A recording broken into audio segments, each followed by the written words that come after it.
அருட்பெருஞ்சோதி அருட்பெருஞ்சோதி தனிப்பெரும் கருணை அருட்பெருஞ்சோதி.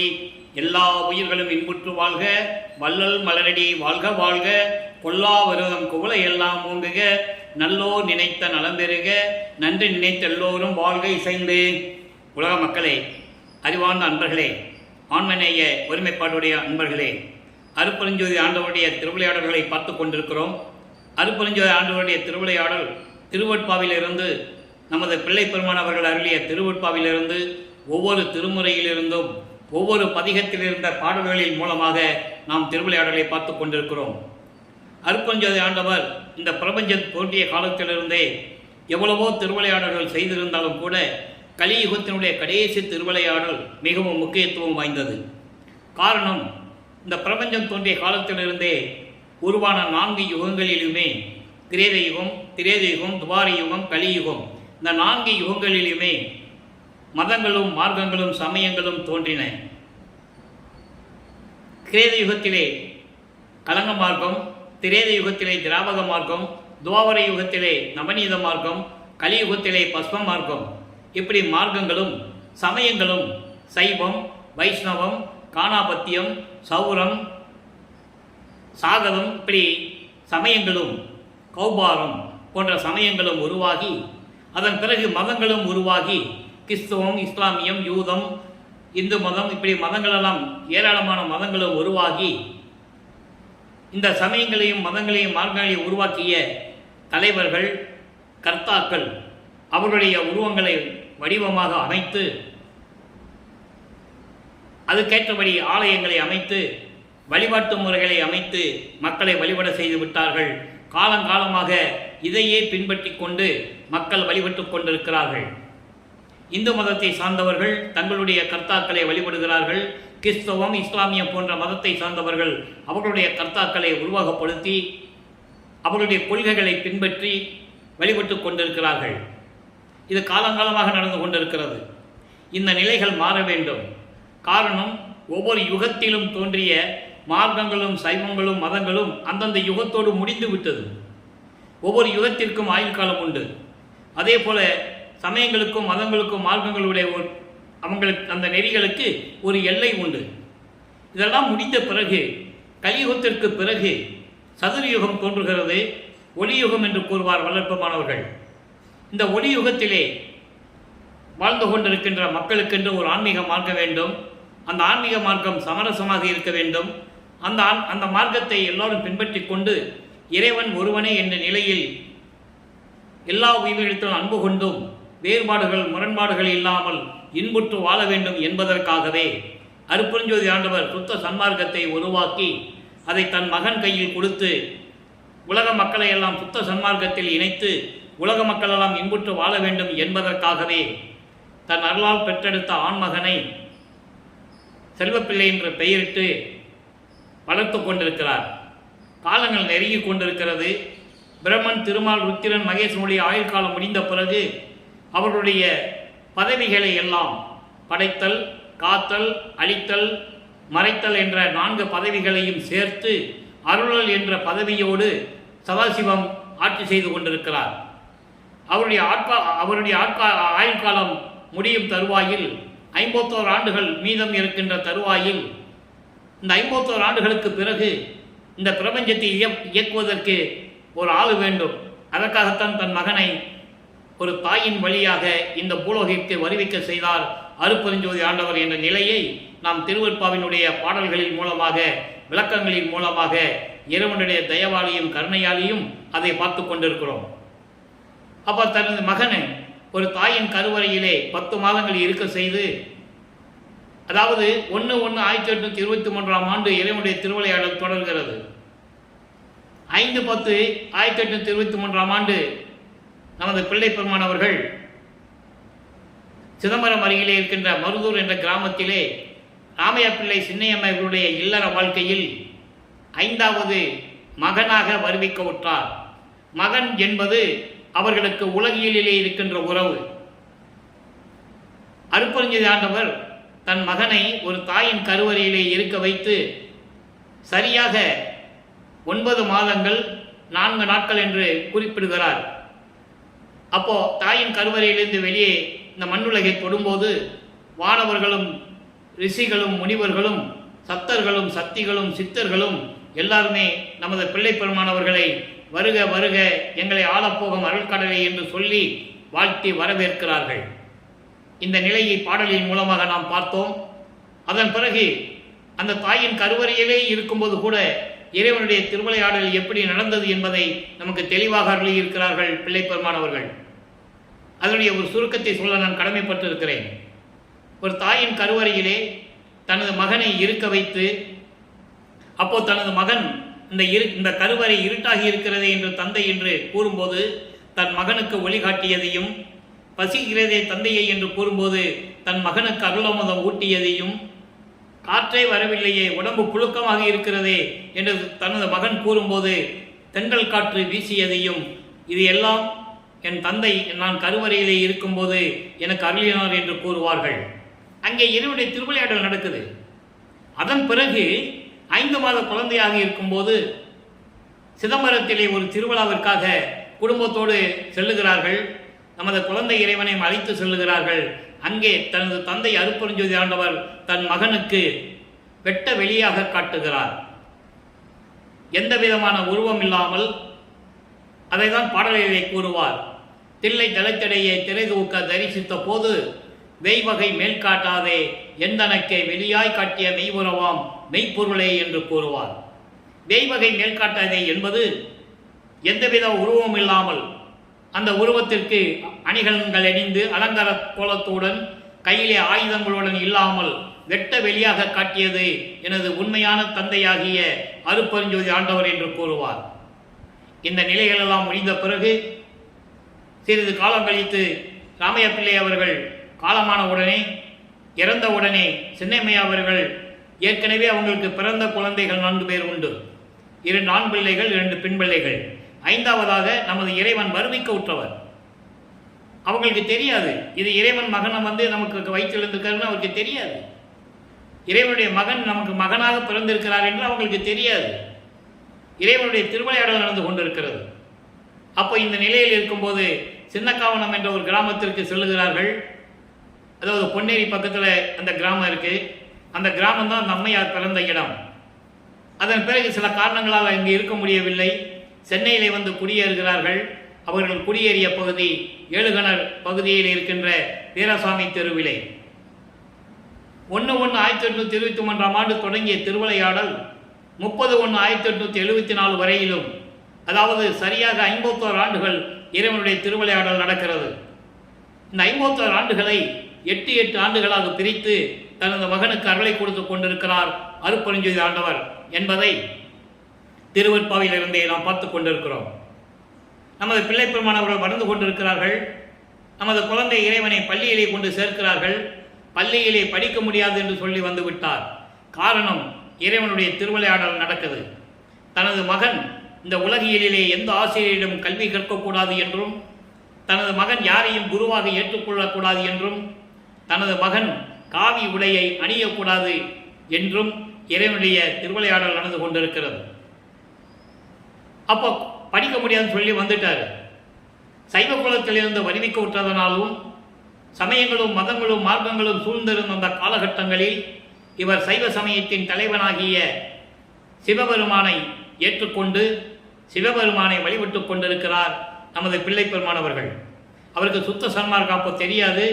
அருட்பெருஞ்சோதி ஆண்டவர் தான் இறைவன் என்று அவருக்கு தெரியாது. சைவ சமயத்தின் தலைவனாகிய சிவபெருமானை ஏற்றுக்கொண்டு சைவ சமயத்தின் அடையாளமாகிய திருநூரை பூசிக்கொண்டு உத்ராட்சமாலை போட்டுக்கொண்டு சிவபெருமானே நமச்சிவாயா, சிவாய நம, ஓம் சிவாயா, சிவசிவாய் என்று சொல்லி வழிபட்டு கொண்டிருக்கிறார். அது காலத்தின் கட்டாயம். அவர் அப்படிதான் இருக்கணும். பள்ளியிலே படிக்க முடியாது என்று வந்தவுடனே ஒரு குழந்தை வீட்டில் பள்ளிக்கூடத்தில் சேர்த்து படிக்க முடியலன்னு வந்துட்டு அந்த குழந்தைக்கு எவ்வளவு நெருக்கடி இருக்கும் அப்படின்னு நமக்கு தெரியும். அந்த நிலைகளை எல்லாம் நமது பிள்ளை பெருமானவர்கள் நமது குழந்தை இறைவன் அனுபவித்துக் கொண்டிருக்கிறார். 8 ஆண்டுகள் முடிந்து விட்டது. அப்போ ஒரு தனிமையான ஒரு இடத்தை நாடுகிறார். அப்படி கிடைச்ச இடம் தான் கந்தகோட்டம் என்ற ஒரு முருகன் கோயில். எல்லாரும் தூங்கிட்டு இருப்பாங்க, இவர் எந்திரிச்சு அங்கே போயிடுறது. அதுக்கப்புறம் எல்லாரும் தூங்கின பிறகு தான் வீட்டுக்கு வர்றது. அப்போ அங்கே இருக்கிறவங்க தேடுவாங்கல்ல, என்ன ராமலிங்கத்தை காணோன்னு. இந்த ராமலிங்கம் என்று சொன்னவுடன் ஒரு சிறிய விளக்கத்தை நான் தர கடமைப்பட்டிருக்கிறேன். இவர் பிறந்து ஒரு 5 மாத குழந்தையாக இருக்கும்போது மருதூர் பக்கத்திலே பின்னலூர் என்ற ஒரு கிராமத்திலே ராமலிங்கேஸ்வரர் கோயில் என்ற ஒரு கோயில் இருக்கிறது. அதுதான் ராமையா பிள்ளை அவர்களுக்கு குலதெய்வம். அங்கே தனது மகனுக்கு ராமலிங்கம் என்று பெயரிட்டு அந்த சமயத்தின் சடங்குகளாகிய மொட்டை போட்டு காது குத்தி கடுக்காம் போட்டு எல்லாம் செஞ்சிட்டாங்க. அங்கே தான் அவருக்கு ராமலிங்கன்னு பேர் வச்சது. அதன் பிறகு உலக மக்களால் திரு அருட்பிரகாச வள்ளலார் என்று அழைக்கப்பட்டார். அருட்பெருஞ்சாண்டவர் தன் மகனுக்கு வைத்த பெயர் செல்வப்பிள்ளை. அதனால தான் நான் பெரும்பாலும் பிள்ளை பெருமான் என்று அழைப்பது உண்டு. அப்போது அங்கே பள்ளிக்கூடத்துக்கு போக முடியல, அதனால் தனிமையாக ஒரு இடையை தேடுறாரு. அதான் முருகன் கோயில். அங்கே இருக்கும்போது வர்றவங்கெல்லாம் சொல்லுவாங்க, என்ன ராமலிங்கம் பள்ளிக்கூடத்துக்கு போகலையாமே, ஏன்பா அந்த மாதிரி? சரி, உனக்கு மனசு சரியில்லை, முருகனை பற்றி ஏதாவது பாடுன்னு சொல்லும்போது முருகனை பற்றி பாடுகிறார். 8 ஆண்டுகள் இந்த நிலையை தொடர்ந்து இருக்கும்போது 1வது 8 முடிஞ்சிருச்சு. 2வது 8 அடியெடுத்து வைக்கிறார். 9வது ஆண்டு தொடங்குகிறது. இந்த பூலோகத்திற்கு 9வது ஆண்டு தொடங்குகிறது. அப்போ அருட்பெருஞ்சாண்டவர் தன் மகன் முன் எழுந்தருளி அவர் மகன் முன் தோன்றி, மகனே, நீ என்னால் வருவிக்க உற்றவன். இந்த பூலோகத்திற்கு சில காரியங்களால் தான் உன்னை வருவிக்க செய்தேன். உனக்கு முன்பருவம் பின்பருவம் காட்டி அருள் செய்வேன் என்று கூறி மறைந்து விடுகிறார். அதன் பிறகு நமது பிள்ளை பெருமான் அவர்களுக்கு மறைப்பு நிலையும் மறப்பு நிலையும் ஏற்படுகிறது. அதன் பிறகு சிவபெருமானை ஏற்றுக்கொண்டார் அல்லவா? இப்போ சிவபெருமானிடம் முறையீடு செய்கிறார். என்னை இந்த பூலோகத்திற்கு வருவிக்க செய்துவிட்டு அருளை கொடுக்காமல் நீ என்னை அலைக்கலைத்துக் கொண்டிருக்கிறாய். என் மனம் எவ்வளவு துன்பப்படுகிறது என்பதை உனக்கு தெரியும் என்று முறையீடு செய்கிறார். 1ஆம் திருமுறை உருவாகிறது. 1ஆம் திருமுறையிலே 6வது பதிகமான திருவருள் முறையீடிலிருந்து நாம் இறைவனுடைய திருவிளையாடல்களை பார்த்து கொண்டிருக்கிறோம். 1ஆம் திருமுறை மொத்தம் 8 பதிகங்களை கொண்டது. திருவடி புகழ்ச்சி, விண்ணப்ப கலிவன்பா, நெஞ்சர் ஊறுத்தல், சிவநேச வெண்பா, மகாதேவ மாலை, திருவருள் முறையீடு, படிபுடை மாணிக்க மாலை, இங்கித மாலை, மொத்தம் 712 பாடல்கள். இறைவனுடைய திருவிளையாடல்களை நாம் திருவருள் முறையீடிலிருந்து பார்த்து கொண்டிருக்கிறோம். இதுவரையில் 341 பதிவுகளை போட்டிருக்கிறோம். எபிசோடு என்று சொல்வார்கள். இன்றைக்கு 342வது எபிசோடை நாம் பார்க்க போகிறோம். அப்போ அந்த திருவருள் முறையீடிலிருந்து எல்லா விளக்கங்களையும் பார்த்தோம். சிவபெருமானை வழிபட்டு எந்த விதமான பலனும் இல்லை, தந்தையை பற்றி பாடி எந்த பலனும் அடையவில்லை என்பதனால் தாயை பற்றி பாடுகிறார். வடிவுடைமனை பற்றி பாடுகிறார். வடிவுடை மாணிக்க மாலை 100 பாடல்கள் உருவாகிறது. 100 பாடல்களையும் அம்மனை பற்றி பாடுகிறார். தந்தையும் தாயையும் பற்றி பாடி எந்த விதமான பலனும் இல்லை என்பதனால் இப்போ சிவநேசா என்பா பதிகத்திலிருந்து விளக்கங்களை பார்த்து கொண்டிருக்கிறோம். சிவநேச வெண்பாவும் 101 பாடல்களை கொண்டது.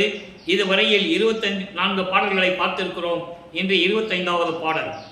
வல்லப்பமானவர்கள் 9வது ஆண்டிலிருந்து 12 ஆண்டுகளுக்குள் இருக்கும்போது இந்த சிவநேச வெண்பா பாடல்கள் எப்படி உருவானது, எப்படி இறைவனிடை முறையீடு செய்கிறார் என்பதை பார்க்க போகிறோம். நல்லா கவனிங்க. வீட்டார் இறை நீ, வீட்டார் இறை நீ, விடைமேல் வரும் பவனி, காட்டாது அடைத்த கதவு அன்றோ, நாட்டு ஆதி நல்ல துளையா நதிசடையாய் என்னும் சீர் செல்ல துளையா செவி. அதாவது 6 பொறிகளை பற்றி குறிப்பிடுகிறார். கண், காது, மூக்கு, வாய், மெய் என்ற 5 பொறிகளை பற்றி இந்த பாடலிலே வரும். இதுவரை கண்ணை பற்றி அந்த உன்னை பார்க்காத கண் இருந்து என்ன பிரயோஜனம், அது எல்லாம் குருடன் என்ற நிலையில் இருக்கின்ற கண் என்று கூறுவார். இப்போ செவியை பற்றி கூறுகிறார். காதை பற்றி சொல்றாரு. உன்னுடைய புகழை பற்றி கேட்காத காது பயனற்ற காது என்று சொல்லுவார். நல்லா புரிஞ்சுக்கணும் நீங்க. அதை தான் இந்த பாடல்ல சொல்றாரு. வீட்டார் இறைநீ, வீட்டார் இறைநீ இருந்து தவம் செய்து பேரின்பம் அடைந்த அடியார்கள். அதான் வீட்டார். தவம் செய்து உனது பேரின்பத்தை அடைந்த அடியார்கள் அவர்களுடைய இறைவன் நீ. அதான் வீட்டார் இறைநீ என்று கூறுகிறார். அப்படிப்பட்ட இறைவன் நீ விடைமேல் வரும் பவனி. அதாவது காளை வாகனம் கொண்டவன் சிவபெருமான். காளை வாகனத்தில் காளை வாகனம் மீது ஏறி வருகின்றவர்களுக்கு அதையெல்லாம் காட்டாது அடைத்த கதவு எதற்காக? கோயில் இருக்கிற சிவனை பற்றி சொல்ற, நீ காலை மீது பவனி வர, ஏன் அடியார்களுக்கு நீ இறைவன் தானே, ஏன் காலை மீது பவனி வருவதை காட்டாமல் இருக்கின்றாய், ஏன் மறைக்கிறாய்? அதான் கதவு அடைத்ததுன்னு சொல்றாரு. கதவு அடைத்ததுன்னா கதவு அடைக்கிறது இல்லை, காட்டாது அடைத்த கதவு அன்றோ அப்படின்னா, இப்படிப்பட்ட இறைவன் நீ அந்த அடியார்களுக்கு காலை வாகனம் மீது வருகின்ற காட்சியை ஏன் காட்டாமல் இருக்கின்றாய்? அருளை கொடுக்கிற முதல் எல்லா இறைவன் நீதானே. அதை சொல்லிட்டு சொல்றாரு, பள்ளத்தை நோக்கி, மேட்டிலிருந்து பள்ளத்தை நோக்கி ஓடுகின்ற ஆற்றை உன் தலைமையில் வைத்துக் கொண்டிருக்கிறாயே. கங்கை நதியை சொல்ற, கங்கை நதியை அதாட்டு ஓடிக்கிட்டு இருக்கோம், மேட்டிலிருந்து பள்ளத்தை நோக்கி ஓடிக்கிட்டு இருக்கோம், அதை தூக்கி உன் தலை மேல வச்சிருக்க என்கின்ற புகழை, கங்கையை உன் சடைமேல் வைத்திருக்கின்ற அந்த புகழை கேட்காத காது இருந்து என்ன பலன்? சிவநேச வெண்பா என்பது சிவபெருமானை பற்றி சொல்லுவது, நேரிசை வெண்பா, நேரடியாக இறைவனிடம் சொல்லுவது. அப்போ இறைவனுடைய புகழை அங்கே சொல்லுகிறார். இப்படிப்பட்ட இறைவன் நீ என்னை வருவிக்க செய்துவிட்டு எனக்கு அருளை கொடுக்காமல் இருந்தால் என்ன பலன்? விரைவில் எனக்கு அருள வேண்டும் என்று கூறுகிறார். ஆக இந்த நிலைகளெல்லாம் முடிந்த பிறகு 13வது ஆண்டு தொடக்கத்தில் தனது மனம் திருவொற்றியூருக்கு போக சொல்லுகிறது. மனம் தூண்டி விடுகிறது. மனம் தூண்டி விடுகிறது என்று சொல்வதை விட இறைவனுடைய திருவிளையாடல் அங்கே நடக்குது. எனது மகனை திருவொற்றியூருக்கு கூட்டு செல், அழைத்து செல் என்று மனதை தூண்டி விடுகிறார் இறைவன். அப்போ நமது பிள்ளை பெருமான் அவர்கள், நமது குழந்தை இறைவன் 13வது ஆண்டிலே ஏழுகணர் பகுதியிலிருந்து, இப்போ அந்த இடத்துக்கு பேர் வள்ளலார் நகர்னு பேர். வள்ளலார் அங்கே இருந்ததனால் அதுக்கு பெயர் வள்ளலார் என்று பெயரிடப்பட்டது. அப்போ அந்த ஏழுகணர் பகுதியிலிருந்து திருவொற்றியூருக்கு நமது பிள்ளை பெருமான் அவர்கள் கால் வலிக்க 13வது ஆண்டில் திருவொற்றியூருக்கு நடந்து செல்லுகிறார். 13வது ஆண்டிலிருந்து அவர் 32 ஆண்டுகள் வரைக்கும் எப்படி அந்த நிலைகள் நடந்தது என்பதை தான் திருவொற்பாவிலிருந்து ஒவ்வொரு திருமுறையிலிருந்து பார்த்து கொண்டிருக்கிறோம். அங்கே போய் தியாகராஜ பெருமானை வழிபடுகிறார். 2ஆம் திருமுறை உருவாகிறது.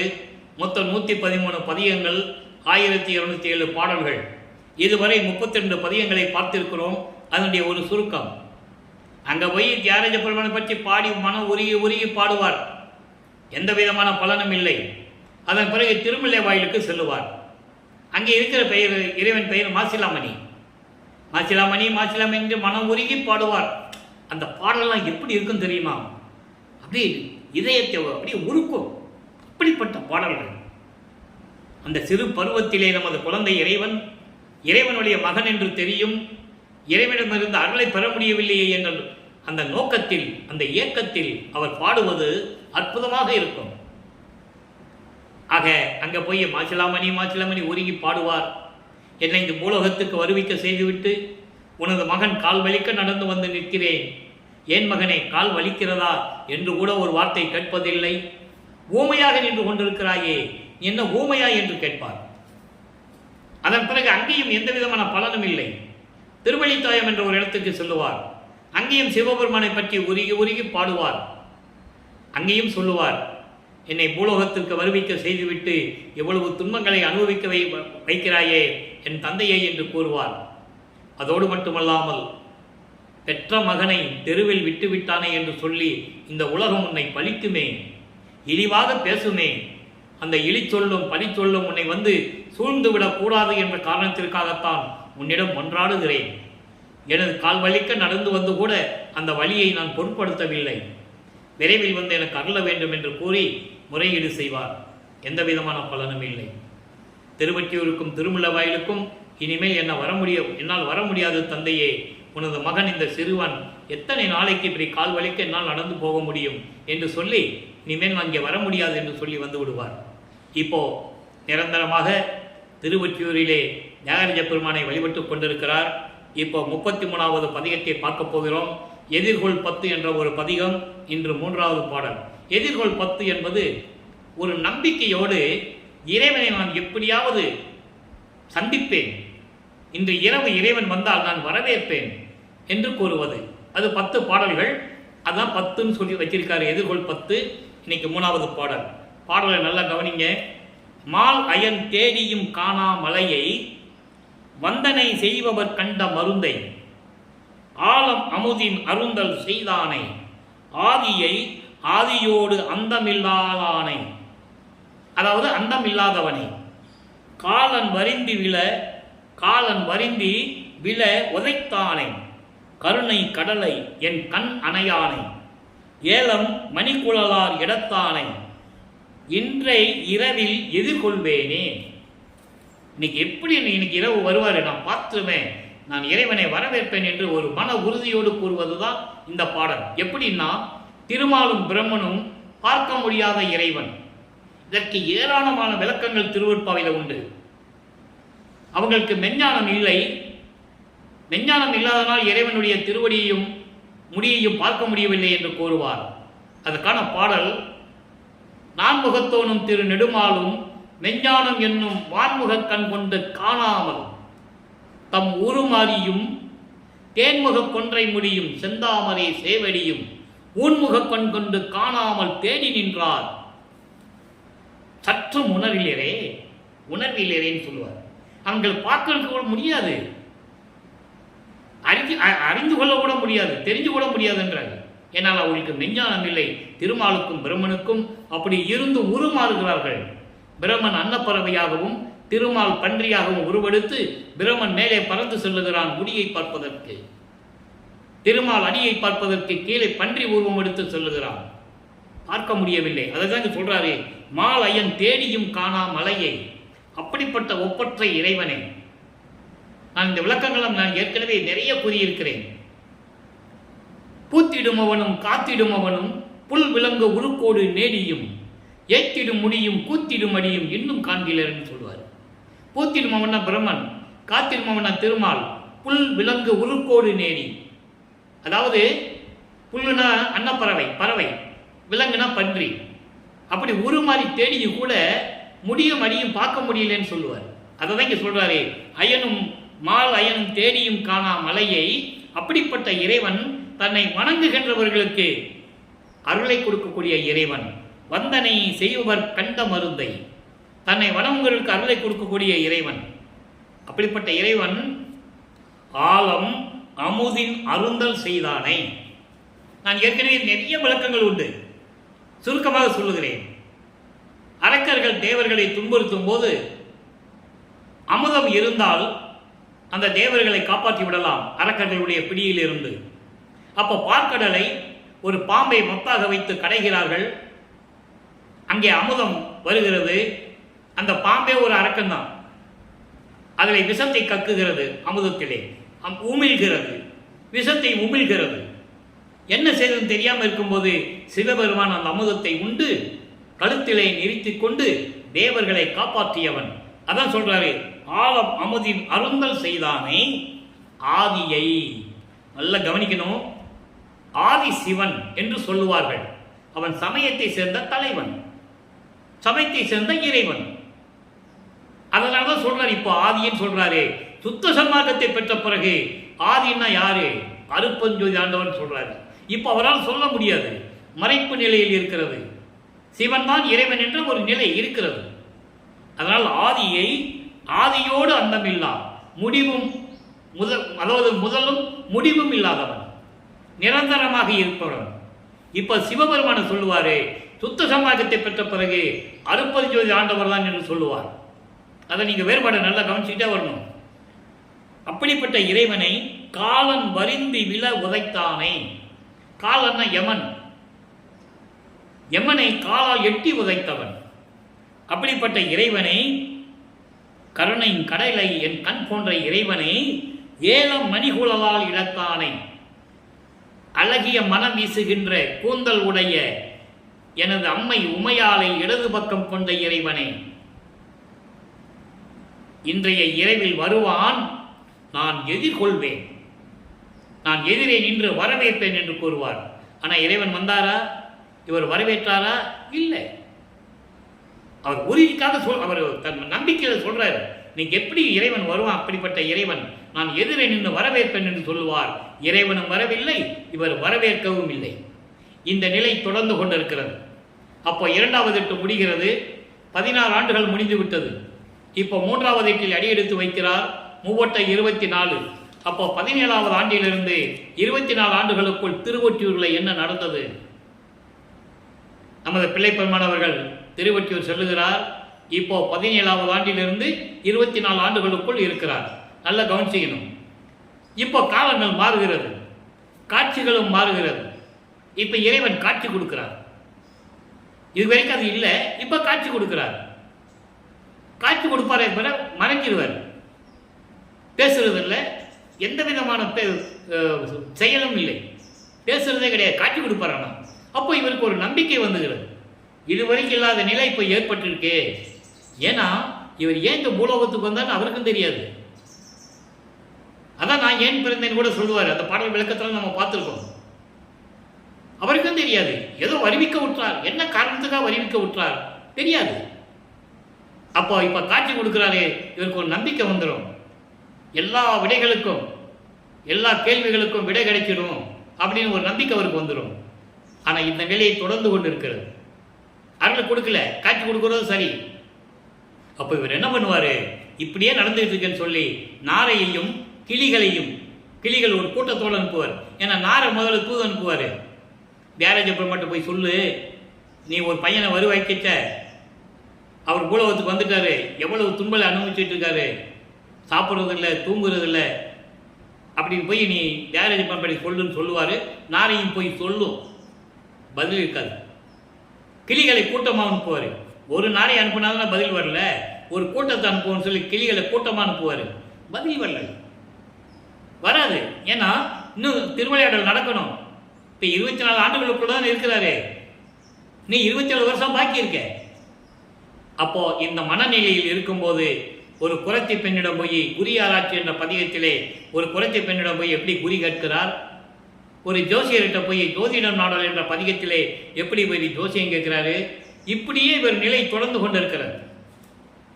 ஆக இறுதி கட்டத்தில் 24வது ஆண்டில் திருவொற்றியூரிலே தியாகராஜ பெருமான், அதாவது சிவபெருமான் இவரை பார்த்து திரும்பி பார்க்காமல் எப்படி திருவழியாக ஓடுகிறார். இவரை பார்த்து ஓடுறாரு, காரணம் இருக்கு, பயந்துட்டு ஓடுறதில்லை. இப்போ இவங்கிட்ட மாட்டக்கூடாது, இன்னும் ஆண்டுகள் இருக்குது. இப்போ மாட்டினா கேட்கிற வழிக்கு பதில் சொல்ல முடியாது. முதல்ல 24 வருஷம் தெருவில் விட்டாங்கல்ல, இவர் கேட்பார்ல, அப்போ பதில் சொல்ல முடியாது அவரால். அதனால் தெருவழியாக ஓடுகிறார். இவரும் பின்னாலேயே ஓடுறாரு. ஓட்டத்தை பிடிக்க முடியல. பாட்டில் இருக்கு, காதல் காதல் மாட்சி என்ற பதிகத்திலே 19வது பதிகத்திலே 10 பாடல்கள் உண்டு. அவ்வளோ அற்புதமாக இருக்கும்.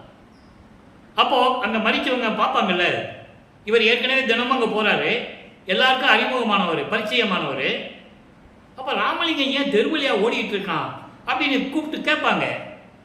இவர் நிலைமையை சொல்லுவார். அப்போ அவங்க சொல்லுவாங்க, பதில் சொல்லுவாங்க. இதெல்லாம் பாட்டில் இருக்குது. ஒவ்வொன்றுக்கும் 10 பாடல்கள் உண்டு. நம்ம எல்லாத்தையும் விளக்கமாக பார்த்துட்டோம் ஏற்கனவே போன பதியங்கள் எல்லாம். இப்போ அதனுடைய சுருக்கத்தை சொன்னாதான் அடுத்த நிலைக்கு நம்ம போக முடியும். அப்போ இந்த நிலையில் இருக்கும்போது கேட்பாங்க, என்ன ராமலிங்கம் இது கலியுகத்தில் எல்லாம் நடக்கிற காரியமா அப்படின்னு கேட்பாங்க. கலியுகம் 1900 ஆண்டுகளிலே முடிகிறது. வழக்கமாக தெளிவாக நம்ம கல்வி இருக்கிறார்கள். அப்போ அந்த நிலை நடக்கும்போது, அந்த திருவிளையாடல் நடக்கும்போது 1847ஆம் ஆண்டு சரியாக இதெல்லாம் நடக்கிற காரியமானு கேட்பாங்க. இவர் அதுக்கு பதிலும் சொல்லுவார். அப்படியெல்லாம் நீங்கள் சொல்லக்கூடாது. அவனுக்கு சோறு இல்லாமல் பிச்சை அடித்தன்னு சொல்கிறீங்க, தங்குறது கடை இல்லாமல் சுடுகாட்டில் இருந்தான்னு சொல்கிறீங்க, மாலைக்கு பதிலாக மண்டை ஓடுகளை போட்டிருக்காருன்னு சொல்கிறீங்க. அதெல்லாம் இருக்கட்டும். ஆனால் நான் இறைவன் மீது காதல் கொண்டுள்ளேன். அவன் மீது கொண்டுள்ள காதலை நான் கனவில் கூட மறக்க முடியாது என்று கூறுவார். அந்த நிலைகளெல்லாம் முடிந்த பிறகு இப்போ 5வது எட்டில் அடியெடுத்து வைக்கிறார். 24வது ஆண்டிலிருந்து 32 ஆண்டுகளுக்குள் இந்த 8 ஆண்டுகளில் என்ன நடந்தது என்பதை திருவற்பாவின் 4ஆம் திருமுறையிலிருந்து ஒவ்வொரு பதிகத்திலிருந்தே நாம் பார்த்து கொண்டிருக்கிறோம். நல்லா கவனிச்சுட்டே வரணும். இப்போ சுத்த சன்மார்க்கம் இருக்குது தெரியும். அவருக்கு அருப்பறிஞ்ச ஆண்டவர் தான் இறைவன் என்று தெரியும். தந்தையும் மகனும் திருவொற்றியூரிலே அமர்ந்து எப்படி உரையாடுகிறார்கள் என்பதையும் பாடல்களிலே நமக்கு அருளியிருக்கிறார்கள். அப்போது இவருக்கு கல்யாண ஏற்பாடு நடக்குது 27வது ஆண்டில். சரியாக கூற வேண்டுமென்றால் 1850ஆவது ஆண்டு. 1850ஆவது ஆண்டில் இவருக்கு திருமணம் ஏற்பாடு நடக்கிறது மட்டும் இல்லை, இவன் கல்யாணம் பண்ணி வைக்கணும், கால் கட்டு போடணும்னு முடிவு பண்ணிட்டாங்க. வீட்டுக்கு அடங்குறது இல்லை, ஊர் சுற்றிக்கிட்டு இருக்கான். ஏன்னா அவங்களுக்கு இவன் இறைவனுடைய மகன், இறைவன் ஆற்றல் பெற்றவன் அவங்களுக்கு தெரியாது. சாதாரண மனுஷனாக நினைச்சிட்டு இருக்காங்க, அதான் உண்மை. அப்போ கல்யாணம் பண்ணணும். பொண்ணு யாருன்னா, இவர் வருவிக்கவுற்ற குடும்பத்தில் நனக்கோடி அம்மாள், தனமாள் என்று சொல்லுவார்கள். தனமாள் அங்கே ஒரு பெண்ணாக பிறந்தார்கள். அவர் பிறந்தவர் என்பது ஆயுள் காலம் முடியும் வரை இந்த மண்ணுலகிலே இருந்து சமாதியாகி போக வேண்டும். அதான் பிறந்தவர். இவர் வருவிக்கவுற்றவர். நல்லா புரிஞ்சுக்கணும். அப்போ அந்த பெண்ணுக்கு உலகியல் முறைப்படி இவர் தாய் மாமன் ஆகிறார். அந்த பெண் இவருக்கு அக்கா மகள் ஆகிறார் உலகியல் இருக்கின்ற முறைப்படி. அப்போ தாய் மாமனை கல்யாணம் பண்ணுறதுக்கு அந்த அம்மா ரெடியாக இருக்கிறாங்க. இவர் வேண்டான்னு சொல்கிறாரு. அப்போ அங்கே இருக்கிறவங்களாம் சொல்கிறாங்க, நீங்கள் திருவொற்றியூர் கூட்டு போங்க, அங்கே ஒரு சாமியார்கிட்ட தினமும் ராமலிங்கம் பேசிகிட்டு இருக்கிறாப்புல, அவங்க 2 பேரும் நல்ல சகஜமாக பேசிக்கிறாங்க, அவர் சொன்னால் இவர் கேட்பார். இவர் ஏன் கல்யாணம் வேண்டான்னு சொல்கிறாருன்னா, தந்தையினுடைய அனுமதி வேண்டும். இவருக்கு தெரியும் நம்ம தான் இந்த பொண்ணுக்கு தாலி கட்ட போகிறோன்னு தெரியும். அந்த பாடலிலே தெளிவாக நமக்கு அருளியிருக்கிறார்கள். அந்த விளக்கத்தையெல்லாம் நம்ம ஏற்கனவே பார்த்துட்டோம். அப்போது இந்த நிலையில் இருக்கும்போது அப்பா கிட்ட போகிறாங்க. அவர் அதெல்லாம் ஒன்றும் இல்லை மகனே, கல்யாணம் பண்ணிக்கோன்னு சொல்கிறாரு. அப்பா கிட்ட இந்த அனுமதி வாங்கியாச்சு. சந்தோஷமாக ஒத்துக்கிறாரு. கல்யாண ஏற்பாடு நடக்குது. அந்த நிகழ்ச்சியில் எல்லாருமே உட்கார்ந்துருக்காங்க. இவர் கண்ணு தேடுது, அப்படியே தேடுது. அப்பா வரலையே, அருப்பஞ்சாண்டு சுகாமி வரல, ஏதாவது மணி ரூபத்திலாவது உட்கார்ந்துருக்காங்கன்னு பார்க்குறாங்க. அங்கே பிரம்மன், திருமால் போன்ற தேவர்களெல்லாம் ஒரு பக்கம் வாழ்த்துவதற்காக காத்து கொண்டிருக்கிறார்கள். இவர் தாலி கட்டும்போது அவங்க மலர் தூவி வாழ்த்தணும். நீங்கள் சினிமாவில் தான் பார்த்துருப்பீங்க இல்லையா, புராண படங்களில் பார்த்துருப்பீங்க. மக்கள் கண்களுக்கு தெரியாது, மானிட பிறவிகளுக்கு தெரியாது. அந்த நிலையில் அங்கே பிரம்மன் திருமால நிற்கிறாங்க. அருப்பாரச மாலையிலே 100 பாடல்களில் இந்த விளக்கங்களை நாம் பார்த்தோம். வாழ்த்துகிறார்கள். தாலி கட்டியாச்சு, அந்த அம்மாவுக்கு மோட்ச வீட்டை கட்டியாச்சு, சங்கீதம், பிராரத்தம், மகாமியம் போன்ற கர்மங்களை எல்லாம் நீக்கியாச்சு, விமோசனம் கொடுத்தாச்சு. அந்த அம்மா உணர்கிறார்கள். தாலி கட்டும் போதே இவர் யார் என்பதை அந்த அம்மா உணர்கிறார்கள்.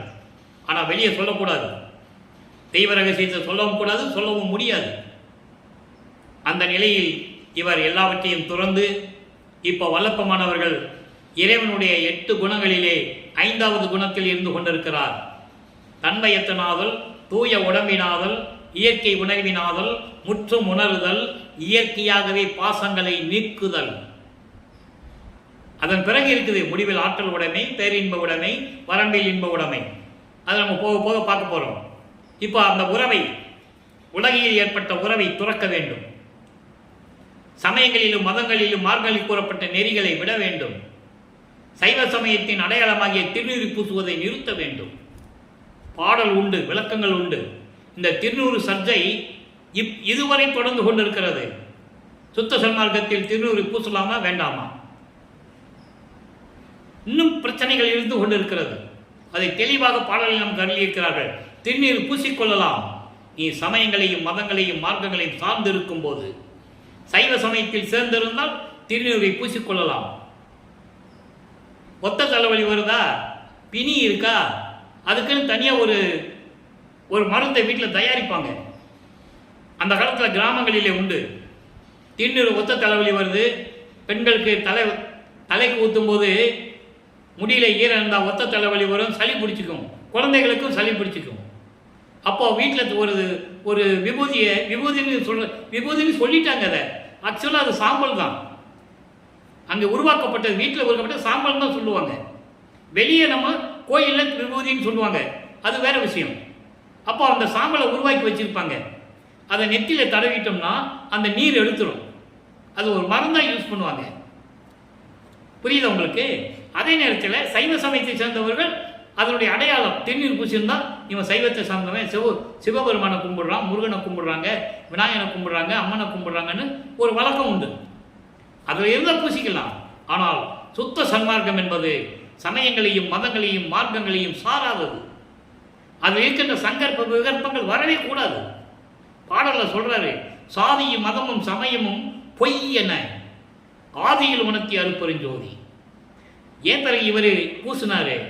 அங்கே இருக்கணும், அங்கே இருந்து சிவபெருமானை கும்பிடணும், நமச்சிவாயன்னு சொல்லணும், சிவாய நம்ம சொல்லணும். அதுக்கு பிறகு இது பொய்ன்னு சொல்லணும்.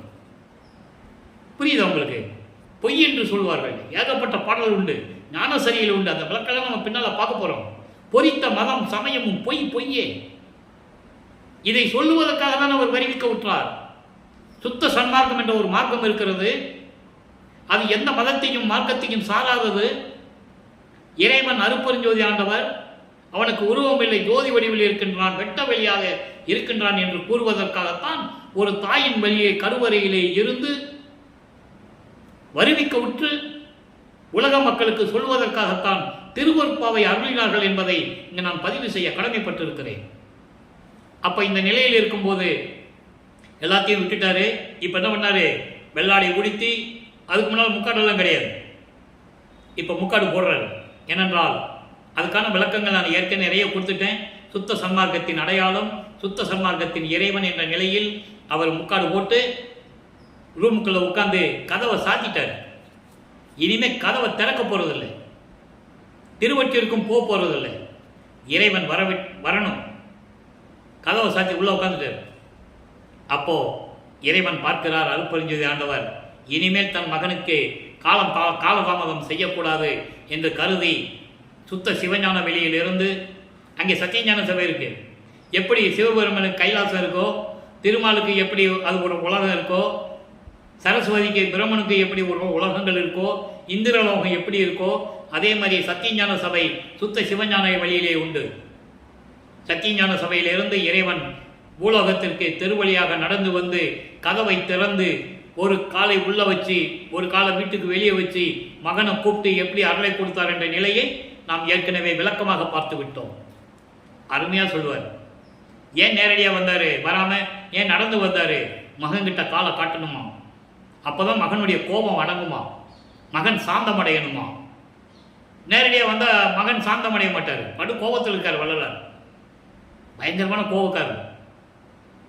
தயவும் கருணையும் உண்டு, அது வேற. தன் தந்தை இத்தனை வருஷம் அலக்கழிச்சாரே, 32 வருஷம், கோபம் இருக்கதானே செய்யும். எவ்வளவு அவமானப்பட்டார், எவ்வளவு ஏளனமாக பேசினாங்க அவரை. அந்த கோபம் இருக்கதானே செய்யும், அது இயற்கை தானே. அப்போ மகனுடைய கோபத்தை தணிக்கணும் இல்லை. அப்போ தெருவழியா நடந்து வர்ற மாதிரி காலை காட்டுறாராம். இவர் காலை பார்த்து சொல்றாரு, என் தந்தை திருவடி எப்படி இருந்தது தெரியுமா? கல்லுலையும் முள்ளையும் நடந்து காலெல்லாம் சிவந்து போய் புண்ணாய் போய் என் தந்தை கால் எப்படி நடந்து வந்து எனக்கு அருளை கொடுத்தாருன்னு சொல்லுவார். 100 பாடல்கள் அற்புதமாக இருக்கும். திருவற்பிரகாச மாலை 4ஆம் திருமுறையிலே. அப்போ எல்லாரையும் கொடுத்துட்டார் மகனுக்கு. ஏமசித்தியை வாங்கியாச்சு. ஏமசித்தி என்பது தங்கம் செய்வது மட்டுமல்ல, பொன் செய்வது மட்டுமல்ல, எல்லாரையும் அது அடங்கியிருக்கும்.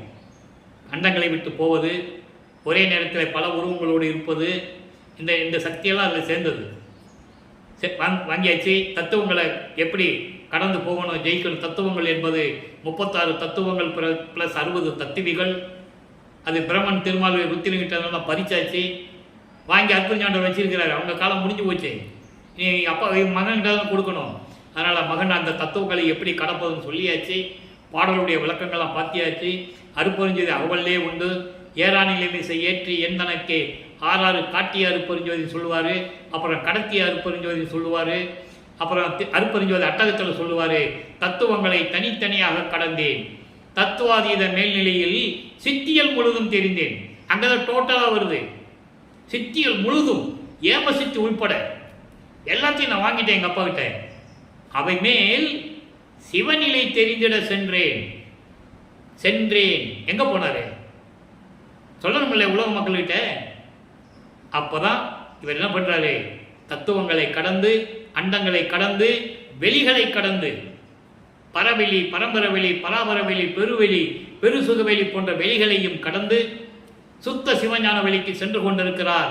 அங்கதான் சத்தியஞான சபை இருக்கு. இப்போ இது வரைக்கும் நம்ம பேசிக்கிட்டு இருக்க சத்தியஞான சபை அதை பற்றி தான் பேசிக்கிட்டு இருக்கோம். வடலூர் இருக்கிற சத்தியஞான சபை இன்னும் வல்லப்பமானவரை நிறுவவில்லை. அந்த நிலையை நம்ம பின்னால் பார்க்க போகிறோம். அது இறைவனுடைய திருவிளையாடல கடைசியில் 3 வருஷத்தில் என்ன நடந்தது அப்போ தான் பார்க்க போகிறோம். இப்போ பேசிக்கொண்டிருக்கிற சத்தியஞான சபை அங்கே இருக்கிறது. அப்போ வல்லப்பெருமான் அவர்கள் முதலாக 33வது ஆண்டிலே இறைவனிடமிருந்து சுத்த சன்மார்க்கத்தை பெறுவதற்காகவும் சாகா கல்வியை கற்றுக்கொள்வதற்காகவும் அண்டங்களை கடந்து தத்துவங்களை கடந்து சரியை கிரியை யோகம் என்ற 12 நிலைகளையும் கடந்து அது மதங்களையும் சமயங்களையும் மார்க்கங்களையும் சார்ந்த நிலைகள். சுத்த சன்மார்க்கம் ஞான சரியை, ஞான கிரியை, ஞானத்தில் யோகம், ஞானத்தில் ஞானம். அதை நிறைய பாடல்கள் உண்டு, நம்ம ஏற்கனவே நிறைய பார்த்துட்டோம். ஞான சரியில் தான் மரணமில்லா பெருவாழ்வு தொடங்குகிறது. அந்த விளக்கங்களை வல்லப்பெருமானவர்கள் சித்தி வளாகம் போகும்போது அந்த விளக்கங்கள் உங்களுக்கு கிடைக்கும். அப்போ இந்த நிலையில் இருக்கும்போது பறந்து சென்று கொண்டிருக்கிறார். எல்லா உலகங்களில் இருக்கின்ற தேவர்கள், முனிவர்கள், ரிஷிகள் எல்லாம் பார்க்குறாங்க அவரை. அப்போ சுத்த சிவஞான வெளிக்கு வந்து அடைகிறார். சத்தியஞான சபை அவர் கண்களுக்கு தெரிகிறது. பாடல் அருமையாக சொல்லுவார். அங்கே தேவர்கள் முதல்ல நிற்கிறாங்க, பின்னால் பிரம்மன், திருமால், ருத்திரன் போன்ற பதத்தலைவர்கள், இந்திரன் நிற்கிறான். அவங்களாம் சத்தியஞான சபைக்குள்ள போக முடியாது, சத்தியஞானில் போகிறதுக்கு அவங்களுக்கு தகுதி இல்லை என்று கூறுவார். அப்போ தேவர்கள்ட்ட போகும்போது என்ன இங்கே நிற்கிறீங்கன்னு கேட்குறாரு. எல்லாம் பாடல் உண்டு, கற்பனை அல்ல அன்பர்களே, கதை அல்ல. தேவர்கள் சையை காட்டுகிறார்கள். நீங்கள் போங்க சாமி. ஒரு வரி தான் சொல்லுவாங்க, கை தான் காட்டினாங்கன்னு சொல்லுவார். எவ்வளவு பெரிய விளக்கங்கள். கை காட்டுறாங்க. இவர் போறாரு, மகனை வரவேற்கிறார் அருட்பெருஞ்சோதி ஆண்டவர். மகனே, 2.5 நாளிகை தான் இருக்கிறது, அதாவது 1 மணி நேரம். ஒரு நாளிகைக்கு 24 நிமிடங்கள். 2.5 நாளிகை தான் இருக்கிறது. இந்த ஆடைகளை களைந்துவிட்டு புனித நீராடி புத்தாடை அணிந்து அணிகலன்களை அணிந்து மங்கள கோலத்துடன் வருவாயாக. தன் மகனுக்கு என்ன மரியாதை கொடுக்க வேண்டும், தனது இளவரசனுக்கு எப்படி பட்டம் சூட்ட வேண்டும் என்ற நிலையில் அருட்பெருஞ்சாண்டவர் கூறுகிறார். தந்தையின் கட்டளையை ஏற்று செல்லுகிறார். மங்கள கோலத்துடன் வருகிறார். அங்கே வைத்திருந்த சிங்காசனத்திலே அமருகிறார்.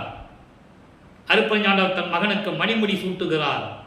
கையிலே பொற்காப்பு அணிகிறார். அற்புதமான நிகழ்வுகள் நடந்து கொண்டிருக்கிறது. சத்தியஞான சபை விழா கோலம் பூண்டுள்ளது. எல்லாருமே வெளியே இருந்து தான் பார்க்கணும்.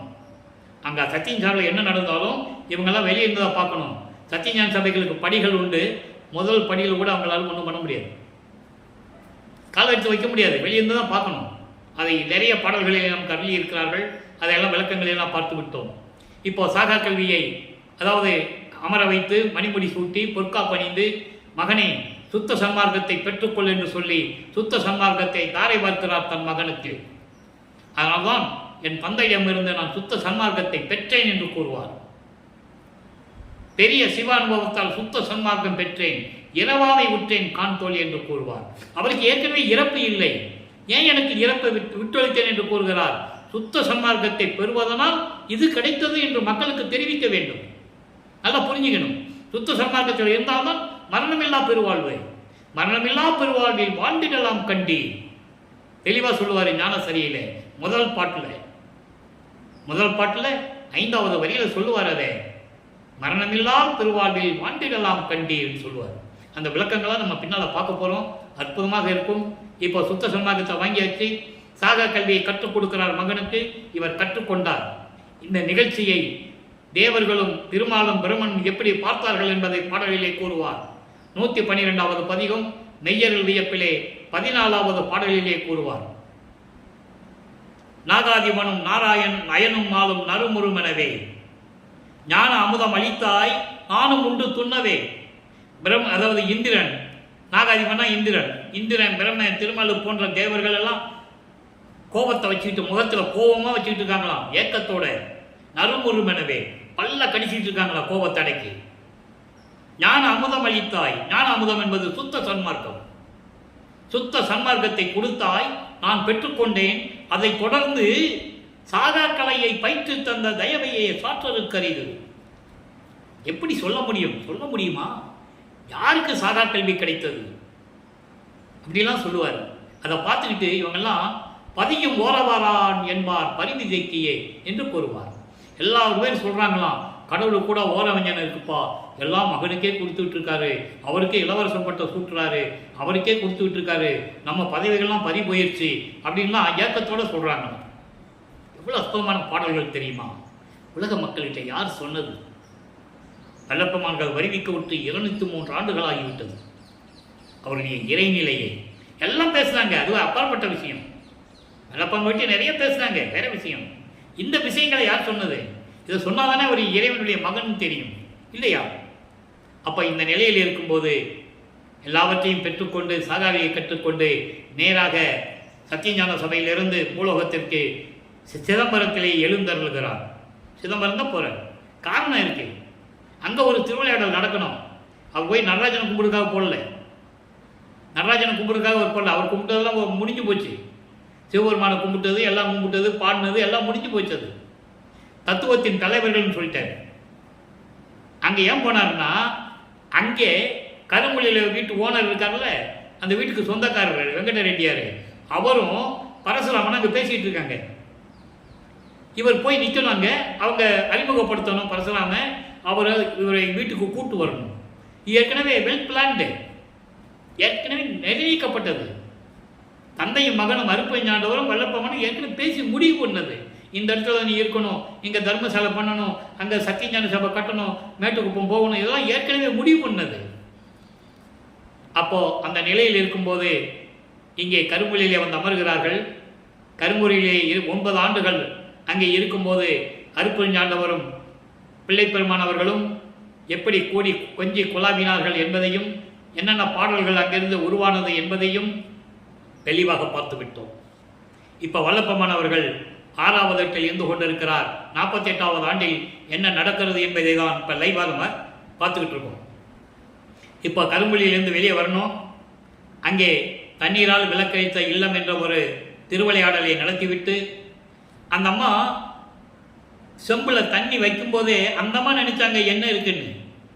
அதனால தண்ணி தான் இருக்குன்னு இவருக்கு தெரியும். என்னங்க இறைவனுங்க, பிரபஞ்சத்தை ஆளக்கூடியவர், அவருக்கு அந்த செம்பில் என்ன இருக்குன்னு தெரியாதா? சரி, அங்கே ஒரு திருவிளையாடல் நடத்தணும்ல. அந்த அம்மாவட்டையும் சொல்ல முடியாது, ஏமா தண்ணி வைக்கிறேன்னு சொல்லவும் முடியாது, கேட்கவும் முடியாது. ஏன்னா அவங்கெல்லாம் இது ஒரு சாமியார்னு நினச்சிட்டு இருக்காங்க, அவ்வளோதான். இறைவனுடைய மகன் எப்படி அவங்களுக்கு தெரியும்? எல்லாரையும் பெற்றுக்கொண்டார்னு எப்படி அவங்களுக்கு தெரியும்? இவர் சொல்லக்கூடாது இல்லையா? இயற்கைக்கு புறம்பாக இருக்கக்கூடாது. அதனால தான் இயற்கை உண்மை விளக்க கடவுள் அருப்பஞ்சேதாண்டவர் என்று சொல்லுவார். இயற்கை உண்மை விளக்கத்திற்கு மாறாக எதுவும் செய்யவும் கூடாது என்று சொல்லுவார். அந்த நிலையிலே அந்த அம்மா வச்சுட்டு போயிடுவாங்க. இவர் தண்ணி ஊற்றி சும்மாவது அவன் அந்த அம்மா அது கேட்ட சொல்லணும்ல, தண்ணி ஊற்றுன்னு எரியணும்னு சொல்லணும்ல. ஒன்றும் இல்லைம்மா, நீங்கள் என்ன நினச்சி வச்சுட்டு போனீங்க?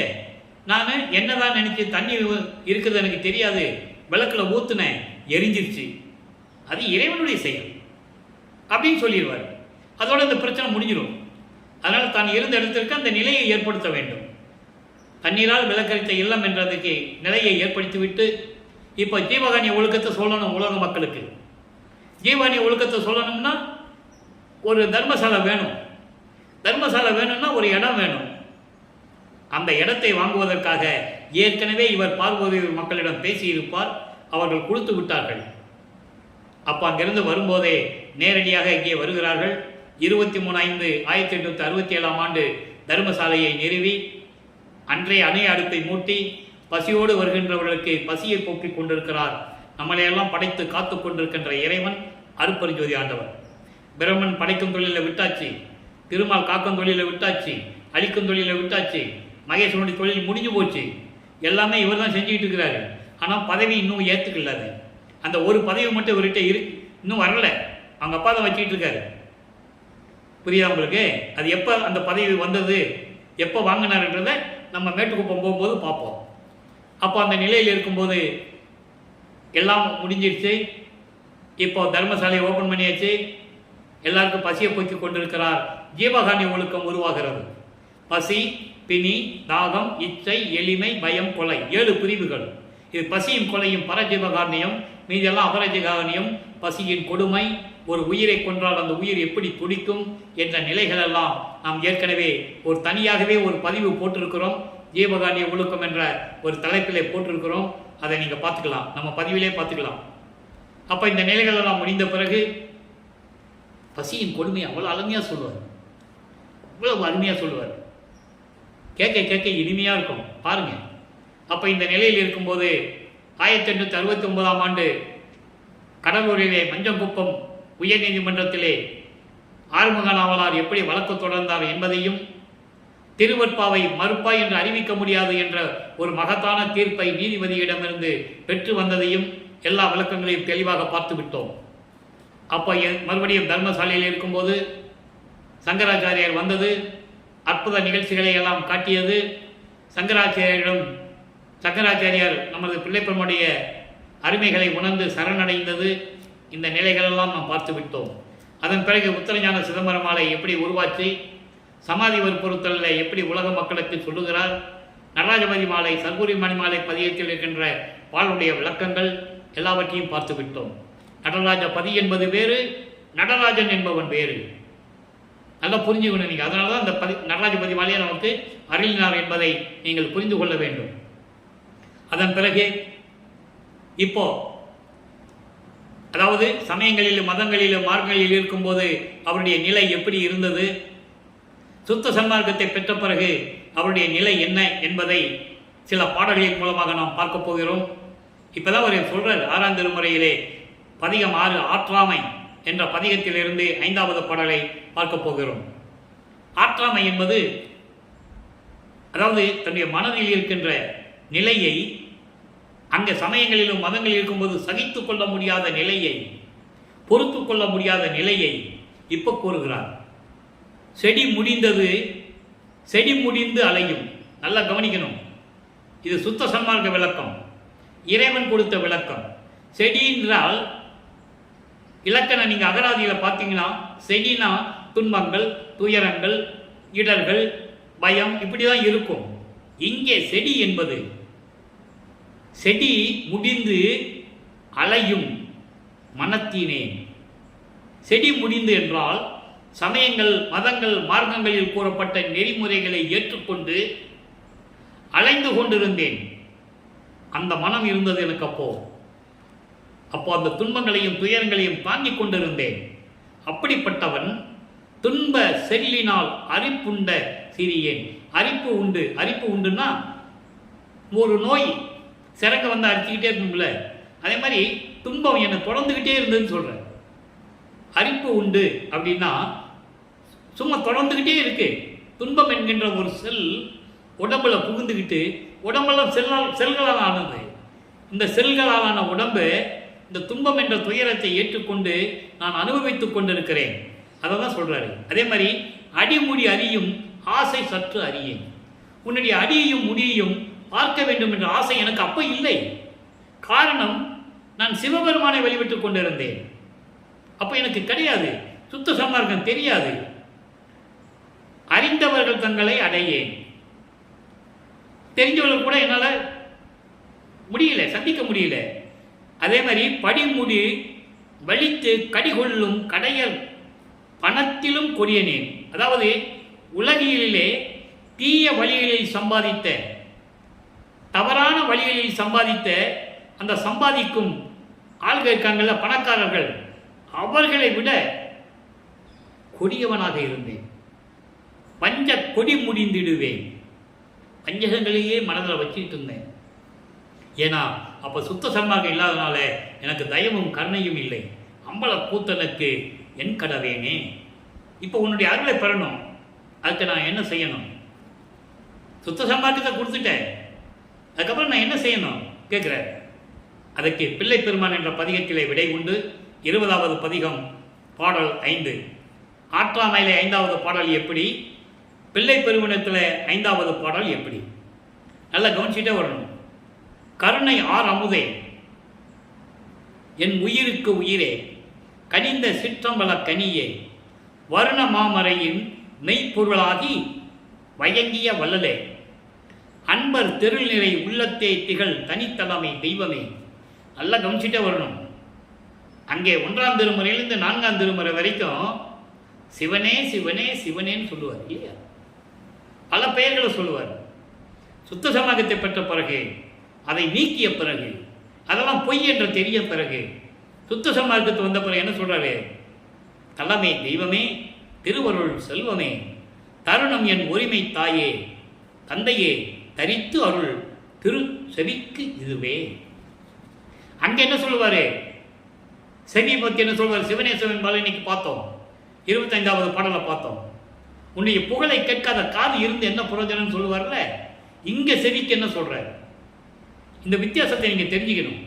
சுத்த சன்மார்க்கம் என்பது சமயங்களையும் மதங்களையும் மார்க்கங்களையும் சாராதது. சுத்த சன்மார்க்கம் என்பது சமயங்களையும் மதங்களையும் மார்க்கங்களையும் சார்ந்த தெய்வங்களை சாராதது. அப்படின்னு தெளிவாக நீங்கள் புரிஞ்சுக்கணும். அப்போ கருணை ஆர் அமுதே, கருணை உள்ளம் கொண்ட அமுது போன்ற இறைவனே, என் உயிருக்கு உயிரே, கனிந்த சிற்றம்பலக்கனியே, அருளோடு விளங்கிக் கொண்டிருக்கின்ற திருச்சிற்றம்பலத்தில் இருக்கின்ற இறைவனே, வருண மாமரையின் மெய்ப்பொருள் ஆகி மயங்கிய வல்லலே. வருண மாமரை என்பது 4 வகையான வேதங்கள். ரிக்வேதம், யசுர்வேதம், சாமவேதம், அதர்வேன வேதம். இந்த வேதங்களின் விளக்கமாக, இந்த வேதங்களின் மெய்ப்பொருளாக விளங்கிக் கொண்டிருக்கின்ற இறைவனே, அன்பர்கள் தெருநிலை உள்ளத்தை திகழ் தனித்தலைமை. இங்கே அன்பர்கள் என்பது சுத்த சன்மார்க்கத்தை சேர்ந்தவர்கள். சுத்த சன்மார்க்கத்தை சேர்ந்த சம்சாரிகள், சம்சாரிகளிலும் உண்டு சுத்த சன்மார்க்கம். சைவமாக இருப்பார்கள், பல தெய்வங்களை உருவப்பட்டாலும் கூட அங்கே ஒரு தீபம் இருக்கும். அவங்க வீட்டில், சுத்த சன்மார்க்கத்தை சேர்ந்தவங்க வீட்டில் ஒரு தீபம் கண்டிப்பாக இருக்கும். மற்ற தெய்வங்களை வழிபடாமல் அவங்களால் இருக்க முடியல என்ற நிலையில் இருப்பார்கள். குடும்பத்தில் பல பிரச்சனைகளில் சிக்கிக் கொண்டு இருப்பார்கள். ஆனால் தீபம் கண்டிப்பாக இருக்கும். இது சம்சாரிகளுடைய நிலை. என்னை போன்ற சாதுக்கள், நல்லா புரிஞ்சுக்கணும் நீங்க, இந்த சாதுக்களுக்கு ஒன்லி தீபம் தான், அற்புதமான தெய்வம், மற்றவங்களை பற்றி கவலை இல்லை. அந்த நிலையில் இருக்கின்ற அன்பர்களின் உள்ளத்தில் இருக்கின்ற தலைமை தெய்வமே, தலைமை தெய்வம் தான், எல்லாவற்றுக்கும் தலைமையானவர். இந்த சமயங்களுக்கும் மதங்களுக்கும் மார்க்கங்களும் இருக்கின்ற தத்துவத்தினுடைய தலைவர்களுக்கெல்லாம் தலைமையான இறைவன். அப்படிப்பட்ட இறைவன் திருவருள் செல்வமே, இதுதான் தருமம், இதுதான் நல்ல நேரம், ஒருமை தந்தையே, பேரின்ப நிலையில் இருக்கின்ற, ஒருமை நிலையில் இருக்கின்ற என் தந்தையே, தாயே, நான் சொல்லுவதையெல்லாம் உன் செவிக்கு கேட்டு எனக்கு விரைவில் அருள வேண்டும் என்று கூறுகிறார். இறுதியாக அன்பர்களே, ஒரே ஒரு பாடல் விளக்கம், அற்புதமான பாடல், 124வது பதிகம், பெரு வழக்கு, 3வது பாடல். இந்த பாடலை ஏன் இன்று கூறுகிறேன் என்றால், நான் ஏற்கனவே கூறியிருந்தேன், வல்லப்பமானவர்கள் 32வது ஆண்டில் சென்னையிலே வீட்டை கதவு பூட்டி உள்ள உட்கார்ந்திருந்தார்ல, அப்போ இறைவன் வந்து கதவை திறந்தினார்ல. ஏன் வீட்டுக்குள்ளே இவர் கூப்பிட்டு அவர் வரல? ஒரு காலை வீட்டுக்குள்ளே வச்சு ஒரு காலை தெருவில் வச்சு தான் மகனை கூப்பிட்டு அருளை கொடுத்தாருன்னு சொன்னேன்ல. அந்த நிலை இந்த பாடலில் விளக்கம் இருக்கிறது. இவர் என்ன நினச்சிக்கிறார் தெரியுமா? அவர் வருவார், இன்னைக்கு எப்படி வருவார்? வீட்டுக்குள்ளே உட்கார வச்சு நம்ம கதவை சாத்திடணும், ரெட்டை தாப்பா போட்டுடணும், இவன் போகவே கூடாது. இவர் நினச்சிட்டு இருப்பார். ஆனால் இவர் என்ன நினைப்பாருன்னு அவருக்கு தெரியல. உள்ளே போயிட்டோம்னா, இவன் பூட்டிட்டான்னா நம்ம வெளியே வர முடியாது. இன்னும் 19 வருஷம் பாக்கி இருக்கு. 32 வருஷம் தான் முடிஞ்சிருக்கு, 19 வருஷம் தான் பாக்கி இருக்கு. இன்னும் 19 வருஷம் பாக்கி இருக்கு. அப்போ திருவிளையாடல் நடக்கணும்ல. அந்த நிலையில் இருக்கும்போது அந்த வீட்டை கதவு ஏன் பூட்டினேன்னு சொல்றாரு. அதை நீங்கள் புரிஞ்சுக்கணும். சின்ன வயதில் என்னை சேர்ந்தார், எல்லாம் கவனிக்கணும். சின்ன வயதில் என்னை சேர்ந்தார். கருவில திருவிளையாடல் நடந்தது. ஒரு தாயின் கருவறையில் இருக்கும்போது திருவிளையாடல் நடந்தது. அதாவது சிதம்பரத்திலே திருவிளையாடல் நடந்தது. அதெல்லாம் அவருக்கு மறைப்பு நிலை, நல்லா கவனிச்சுக்கணும். அதுக்கப்புறம் அவருக்கு எதுவும் நினைவில் வராது. மறைப்பு நிலையும் மறப்பு நிலையும் அப்போ இருந்தது. அதெல்லாம் நீங்கின பிறகுதான் அவர் சொல்றாரு. ஆனால் இதை சொல்றது வந்து அவருக்கு தெரியும். சின்ன வயதில் என்னை சேர்ந்தார். சேர்ந்தது அருப்பஞ்சாண்டவர் அவருக்கு தெரியாது. சைவ சமயத்தின் தலைவன் சிவபெருமான் நினைச்சிட்டு இருக்காரு. அப்போ அந்த ரூபத்தில் அவர் திருவிளையாடல் பண்ணிட்டு இருக்கிறாரு. நல்லா புரிஞ்சுக்கணும் நீங்க. அவர் தான் சொல்றாரு, சின்ன வயதில் என்னை சேர்ந்தார். சின்ன வயது என்பது 9வது ஆண்டு. ஆண்டு 6 3 ஆண்டில் ஆட்கொண்ட அருள்கடலே. 6வது ஆண்டோடு 3 ஆண்டு சேர்த்து 6+3, அது இன்னொரு பாடல்ல சொல்லுவாரு. ஆக 9வது ஆண்டில் இறைவன் தன்னை ஆட்கொண்டதை சொல்றார். நல்லா புரிஞ்சுக்கணும். 9வது ஆண்டில் என்னை வந்து சேர்ந்து ஆட்கொண்டார், புன்னகையோடு சென்றார். எப்படி பாருங்க, ஆட்கொண்டு சொல்லிட்டு போனார்ல, நீ என் மகன், உனக்கு முன்பருவம் பின்பருவம் காட்டி அருள் செய்வன் சொல்லிட்டு போனார்ல, சிரிச்சுக்கிட்டே போனாராம். எதுக்கு சிரிச்சாருன்னு பின்னாலையும் சொல்லுவாரு. என்னை பழி வாங்கிறதுக்காகவே, 32 ஆண்டுகள் என்னை தெருவில் விடணும்னு சிரிச்சிட்டு போனார்னு சொல்லுவார். அது வேற விளக்கங்கள், நிறைய விளக்கங்கள் உண்டு. புன்னகையோடு சென்றார், தயவால் இன்று வந்தார். என் மேல தயவும் கருணை வச்சு இன்னைக்கு வந்து நிற்கிறாரு. எங்க? வீட்டுக்கு வெளியே. இவர் கதவை பூட்டிட்டார்ல, வீட்டுக்கு வெளியே வந்து நிற்கிறாரு. அவருக்கு இணை யாரு? ஏன்னா அவர் தான் அருளால் கதவை திறக்கிறாரு. என்னை விட்டு இனி அவர் எப்படி போவார் பார்க்கலாம். வீட்டுக்குள்ள வரட்டும், எப்படி போவான் நான் பார்க்கிறேன். ஓடு, இந்த கதவை மூடு, இரட்டை தாழ்பாலை போடு. மனசுகிட்ட சொல்றாரு, மனசுல நினைக்கிறாராம், இன்னைக்கு எப்படியும் வருவாரு. வீட்டுக்குள்ள உட்கார வச்சு கதவை சாத்தி இரட்டை தாழ்பால் போட்டு அவரை போவிடாம பண்ணிடணும். எப்படி சொல்றாரு பாருங்க. எங்க நடந்ததை எங்க சொல்றாரு பாருங்க. ஆக இந்த நிலையில் இறைவனுடைய திருவிளையாடல் நடந்து கொண்டிருக்கிறது. இப்ப வல்லப்பமானவர்கள் 48வது ஆண்டில் இருக்கும்போது இறைவனுடைய திருவிளையாடல் என்ன நடந்தது என்பதை தான் நாம் சரியாக வரிசையாக பார்த்து கொண்டிருக்கிறோம். நீ 3 ஆண்டு பாக்கி இருக்குல்ல, 51 48 போச்சுன்னா 3 ஆண்டு பாக்கி இருக்குல்ல, அதை நம்ம மேட்டுக்குப்பம் போகும்போது பார்ப்போம். தந்தையும் மகனும் மேட்டுக்குப்பம் எப்படி போறாங்க, அந்த இடத்தை எப்படி தேர்வு செய்கிறாங்க, எல்லாம் பாடல் உண்டு. அந்த பாடலை நம்ம பின்னால் பார்க்க போகிறோம். என்ன அங்கே என்ன நடந்தது, சன்மார்க்க கொடி கட்டினது, பேருபதேசம் பண்ணது, ஞான சரியை உருவானது, அகவல் உருவானது, எல்லாம் அங்கே வச்சு தான் பார்க்க போகிறோம். ஆக இன்றைய நிலையில் வல்லப்பமானவர்கள் 48 ஆண்டுகளுக்குள் இந்த பூலோகத்திற்கு வருவிக்கப்பட்டு 48 ஆண்டுகளுக்குள் என்ன நடந்தது என்பதை ஒவ்வொரு திருமுறையிலிருந்தும், ஒவ்வொரு பதிகத்திலிருந்தும், ஒவ்வொரு பாடல்களிலிருந்தும் விளக்கத்தை பார்த்து கொண்டிருக்கிறோம். எனவே அன்பர்களே, இறைவனுடைய திருவிளையாடலுடைய விளக்கங்கள் உங்களுக்கு புரிந்திருக்கும் என்று நான் கருதுகிறேன். நீங்களும் சுத்த சன்மார்க்கத்தில் இணைந்து அருப்பெருஞ்சோதி அருப்பெருஞ்சோதி தனிப்பெருங்கருணை அருப்பெருஞ்சோதி என்ற மகாமந்திரத்தை சொல்லி சைவ நிலையில் இருந்து கொண்டு மாமிச உணவுகளை எல்லாம் தவிர்த்து சைவ உணவுகளை மேற்கொண்டு, அதாவது சொல்லுவார், புலையும் கொலையும் தவிர்த்து இறைவனை வணங்கி இறைவனுடைய அருளையும் செல்வங்களையெல்லாம் பெற்று இந்த வையகத்திலே நீங்கள் வாழ்வாங்கு வாழ வேண்டும், நோயற்ற வாழ்வில் வாழ வேண்டும் என்று இறைவனுடைய அருளையும் ஆசியும் பெற்றதனால் அவருடைய தயவாலையும் கருணையாலையும் இந்த வள்ளலார் ஊழியன் உங்களிடமிருந்து விடைபெறுகிறேன். இன்று நாளை சந்திப்போம். நன்றி, வணக்கம். அருப்பெருஞ்சோதி அருப்பெருஞ்சோதி தனிப்பெருங்கருணை அருப்பெருஞ்சோதி. நாளையும் இறைவனுடைய திருவிளையாடல் தொடரும். கண்டு மகிழ்ந்து இறைவன் அருளை பெற்றுக்கொள்ளுங்கள்.